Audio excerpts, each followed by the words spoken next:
Oh, you thought I was done?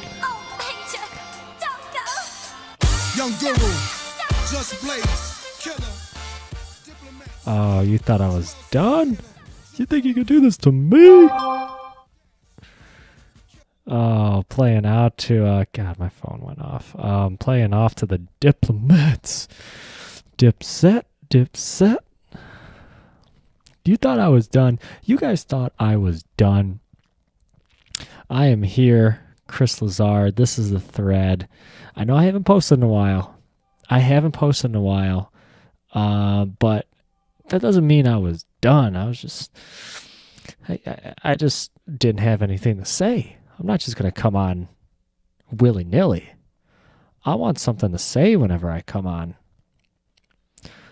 When was the last time? The last episode, Mark was on a week ago? Yeah, was that a week ago? When you guys heard... We're live. Good deal. This is the Heard thread. this You know one? I changed the name of You this guys show. heard Mark? It was the Chris. This was the last episode. And I think that was a week ago. That was the day before New Year's Eve. So yeah, that is almost a week ago. But I'm here, Chris Lazar, back again. Just me this time, no guests. We're saving the guests. Next weekend, we are going to be in Grand Rapids. And our boy, my boy Joe lives in Grand Rapids. So I'm going to try to bring my shit, try to get him on so we can talk Michigan goddamn football is what we're going to do. Plus we got some other threaders there. It'd be nice to get him live because Joe's been on the show 3 times now. It's all been just through the phone, which is cool, but when you're live, it's a different dynamic. And it started with Carl. You noticed it with Carl. We're able to like play off each other a little more. A lot of fun.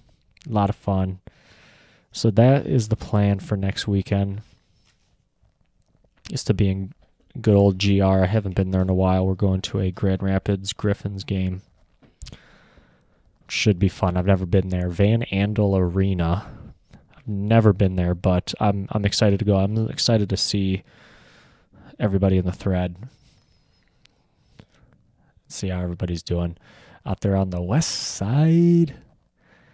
Straight up coming up the west side. This is how we do it.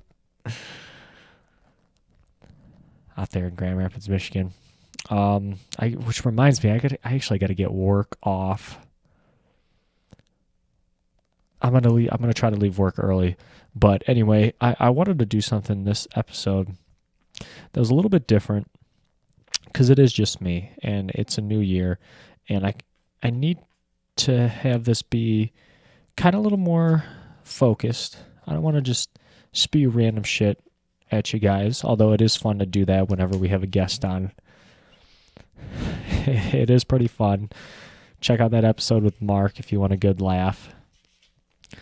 But I wanted to do something because I've been listening to a lot. One of my favorite people to listen to, fair or unfair, is InfoWars and Alex Jones. And a lot of stuff that he's been kind of talking about has been cell phones.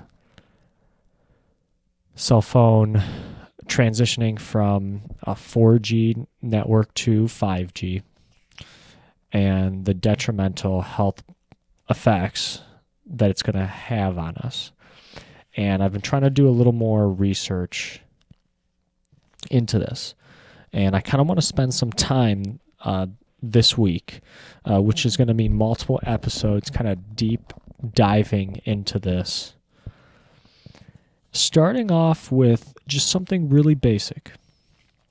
And it's something that everybody has access to because pretty much everybody today, a lot of people, not everybody, but a lot of people have smartphones. And I want you to do something. I want you to go in the container that you have your smartphone in. And I want you to open up the box, and in the box, this is the same box that you had your charger in here. It might have came with like maybe a car adapter, maybe another little USB adapter thing, headphones. And in the box, you're also going to find the manual for your phone. And pull that out. I have a Galaxy S9 here. And I have 3 little pamphlets here. And let me see if I can show you a little. I'm going to record a video. Not like that, you idiot. I got to go the other way on my phone. And I got 3 pamphlets here, okay? So I got important consumer safety information, terms and conditions, health safety information, and meet your phone. Meet your phone. It's going to tell you a little, like kind of like a true manual, tell you like some features and stuff. Pop open that important safety, consumer safety information. And in here, they are going to tell you, and this is for maybe people who say, hey, whatever you're saying about, whatever words you throw out about cell phones, electromagnetic radiation, radio frequency, specific absorption rate, this is for the people who maybe are ignorant to it. They say, hey, it doesn't exist. I don't want to hear about it. It's all a bunch of BS. But flip open that important consumer safety information and read right here. I'm going to read for you. Safety of radio frequency emissions. Your wireless device emits radio frequency energy during use. According to the Federal Communications Commission, some health and safety interest groups have interpreted certain reports to suggest that wireless device use may be linked to cancer and other illnesses, posing greater risks for children than adults. See, now that's an interesting statement right there. Who is probably more likely to have cell phones? Probably adults. Although you could make the argument that more and more kids today probably have cell phones. I did not have my first cell phone until I was a sophomore in high school, and it was a brick phone. It was a flip phone. And I am venturing to guess that more kids now probably are getting cell phones at younger ages. But see, they distinguish that, saying greater risk for children than adults. So most adults probably have the mobile devices, therefore maybe you shouldn't worry about it. That's just a postulation. I'm going to continue here. While these assertions have gained increased public attention, currently no scientific evidence establishes a causal link between wireless device use and cancer or other illnesses. And it says right there, additional information is available from the FCC. They give a website here. They also give the Verizon Wireless website. So,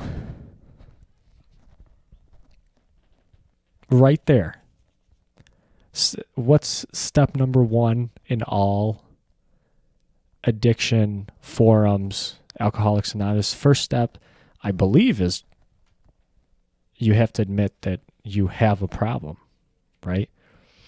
You have to admit that it exists. So right there, right in the first sentence, your wireless device emits radio frequency energy during use. No scientific evidence establishes a causal link between wireless device use and cancer or other illnesses. Okay. But it does emit radio frequency. But there is no causal link. Kind of like when they said that about cigarettes, right? It's very hard to prove. If you've ever seen that movie, Thank You for Smoking, very, very hard, right? It's kind of what I got from that movie is it's very, very hard to make a causal link to something. I saw the same thing when I watched the Frontline, the PBS documentary on football and brain injuries. Right? Well, how do you know that football is causing the brain injuries? How do you know it's just football? How do you know that it's not a car accident or it's not poor eating habits or something else? Or you know? So that's interesting. They put that in there, trying to cast doubt in your mind. There is no causal link. Hey, it's all hunky-dory. Now, if you look at the terms and conditions, health and safety information, they go on a little further here. They expand on it a little bit. I apologize. My phone is going off. Do we really need the phone anymore? Probably not. And in this booklet, they talk about something called the specific absorption rate. Your device, and I'm going to read straight from here, your device is a radio transmitter and receiver. It is designed and manufactured not to exceed the exposure limits for radio frequency energy set by the Federal Communications Commission of the U.S. government. These FCC radio frequency exposure limits are derived from the recommendations of two expert organizations, the NCRP, National Council on Radiation Protection and Measurement, and the Institute of Electrical and Electronics Engineers. In both cases, the recommendations were developed by scientific and engineering experts drawn from industry, government, and academia after extensive reviews of scientific literature related to the biological effects of RF energy. Continuing on, the RF radio frequency exposure limit set by the FCC for wireless mobile devices employs a unit of measurement known as the specific absorption rate. And the specific absorption rate is a measure of the rate of absorption of RF energy by the human body expressed in units of watts per kilogram. The SAR limit incorporates a substantial margin of safety to give additional protection to the public and to account for any variations in measurements. Interesting, right? So they have these two bodies that set the limit. They're the ones who test. They set the limit. They know what's probably the safe amount that you can be exposed to and not cause any potential harm, right? Yet in the other pamphlet, they said that there is no direct link between these two. But in this pamphlet, they're saying, well, we did studies and we're going to limit still how much you're exposed to. But there's no causal link. But we're still going to employ these two bodies, the NCRP and the IEEE, to make sure that we do extensive reviews of scientific literature related to the biological effects of RF energy. And it continues on. Oh, shit, I just lost my page. Don't worry, it's not a big book. It's not like a Harry Potter book. It continues on. SAR tests are conducted using standard operating positions accepted by the FCC, with the device transmitting at its highest certified power level in all tested frequency bands. Although the SAR is determined at the highest certified power level, the actual SAR of the device, turning the page, while operating, can be well below the maximum reported value. This is because the device is designed to operate at multiple power levels so as to use only the power required to reach the network. In general, the closer you are to a wireless base station antenna, the lower the power output of the device. It's kind of like a feedback mechanism. If you're closer to it, it doesn't have to use as much power to send the signal to it, But if you're further away, it's got to use more power. Yeah, okay, I guess that does make sense. It gives a couple websites on specific absorption rate. It kind of says here that before a new model device is available for sale, it must be tested, verified by the FCC. The FCC makes a stamp, I believe, and they put their stamp of approval, I think it says on here.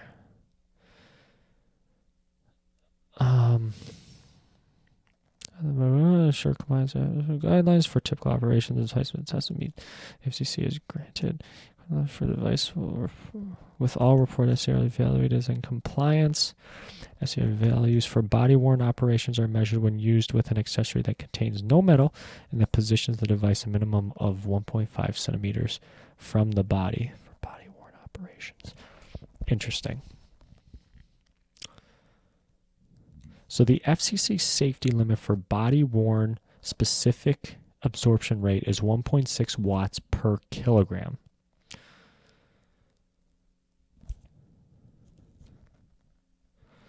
Interesting. So remember, we're going to try to remember that number. 1.6 watts per kilogram is the safety limit. That is the safety limit.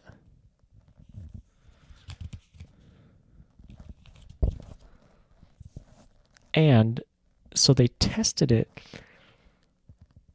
Body-worn operations are measured when the accessory contains no metal and that the positions the device a minimum of 1.5 centimeters from the body. So 1.5 centimeters. Think about how far that is. That's not exactly like on your body. So what if the phone is in your pocket? Right? 1.5 centimeters isn't exactly like in your pocket while you're walking on your way to class. Right, 1.5 centimeters is like hovering outside of your pocket, you know. But most people don't have the phone. A lot of people don't have the phone 1.5 centimeters away. Yes, when you're using it, when you have it like on your desk or something like that. But what if you have it in your pocket then? Right? Does that change things? Is that something that maybe that should be studied? Maybe? Device temperature. Prolonged skin contact with a device that is hot to the touch may produce skin discomfort or redness or low temperature burns.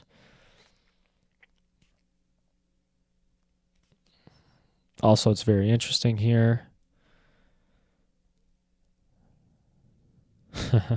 Restricting children's access to your mobile device. Your device is not a toy. Do not allow children to play with it because they could hurt themselves and others, damage the device, or make calls that increase your mobile device bill. Keep the device and all its parts and accessories out of the reach of small children. Because remember what it said in the other pamphlet, no causal link between cell phones and any potential health effects for adults. What did it say here again? There suggests posing potential greater risk for children than adults. And then here in this other book, they said, keep out of reach of children.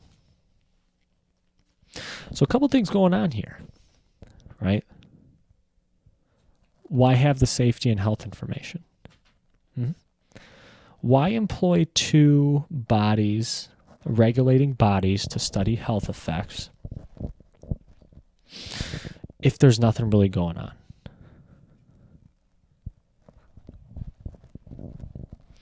I just wanted to put that out there to kind of like introduce the idea. I was doing a little bit of research.